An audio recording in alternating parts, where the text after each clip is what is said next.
Everybody wants the SpaceX IPO. And honestly, I get it. This is not some random software company with a landing page and a dream.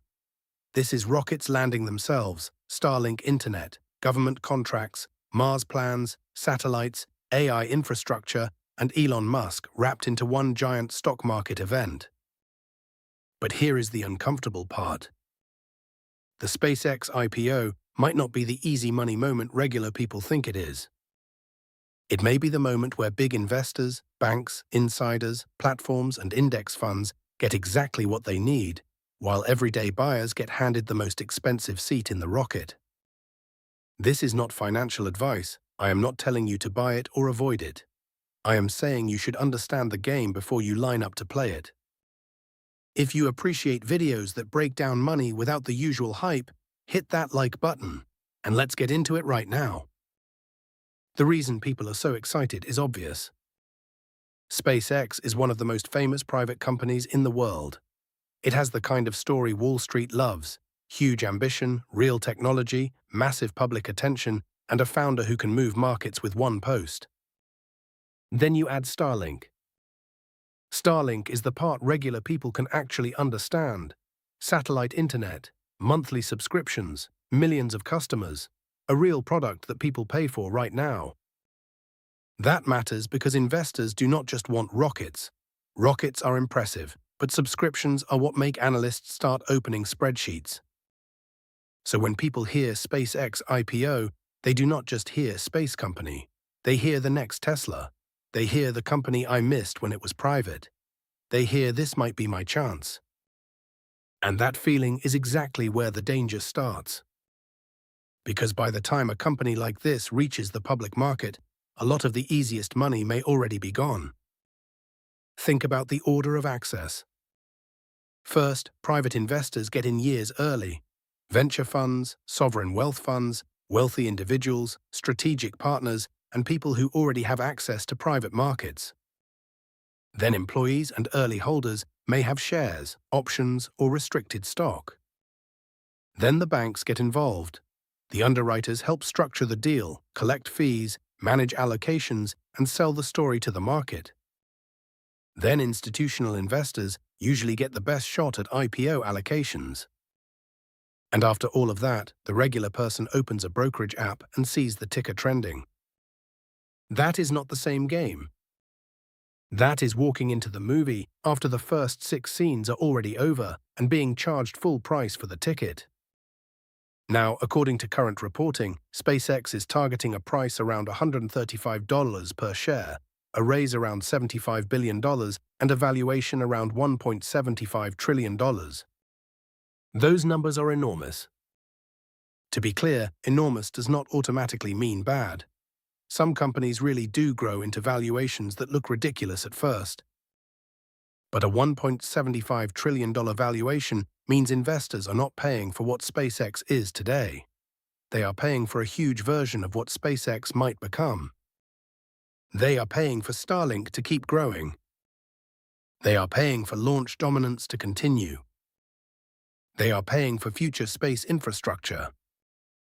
They are paying for AI, satellites, defense, internet, global communications, and whatever comes next. That is a lot of future already baked into the price. And when the future is already baked into the price, the regular investor needs more than a cool story. They need the company to outperform a very expensive expectation. This is where IPOs can get brutal. People think the IPO is the beginning. For the public, it is. But for early investors, it can be the exit ramp. An IPO can raise money for the company, create liquidity for shareholders, create fees for banks, create content for media, create trading volume for platforms, and create forced buying from some funds if the stock enters major indexes. All of that can happen even if the person buying on day one does not make money. That is the part nobody wants to say out loud. The system does not need every retail investor to win for the IPO to be successful. The company can win by raising capital. Early investors can win by marking up their stakes. Employees can win if lockups eventually let them sell. Banks can win through fees. Brokerages can win through activity. Financial media can win through attention. And retail investors can still be stuck hoping the stock keeps climbing after one of the biggest valuation jumps in market history. Quick break. If you want more videos like this, subscribe for more videos about money, markets, and how big financial machines really work. The goal here is simple. Understand the setup before you become the exit liquidity. Now let me explain that phrase. Exit liquidity means buyers who show up late enough that someone else can sell into their demand. It does not always mean a scam. It does not mean the company is fake. It does not mean the stock must crash. It means the timing matters. If insiders and early investors bought at much lower valuations and the public gets access at a much higher valuation, the public is taking a different risk. They are not betting on SpaceX being exciting. Everybody already knows it is exciting. They are betting that SpaceX is still underpriced after the hype, after the roadshow, after the press coverage, after the banker fees, after the valuation jump, and after everyone on the internet already knows the ticker. That is a much harder bet. There is another thing to watch: float. Float means how many shares are actually available to trade. If only a small percentage of the company is available, the price can move violently. Low float can create huge demand pressure, but it can also create ugly drops when the mood changes. This is why IPO pops can be misleading. A stock can jump early because supply is tight and demand is emotional. That does not prove the valuation is healthy. It proves there were more excited buyers than available shares at that moment. That is very different. And if the stock later gets added to major indexes, funds that track those indexes may have to buy it. That can create another wave of demand. But again, forced demand is not the same thing as guaranteed value. It can support the price. It can also make the whole thing feel safer than it really is. So what should regular people actually notice? First, notice the valuation. Do not just ask, is SpaceX a great company? Ask, what has to happen for this price to make sense? Second, notice who got in before you.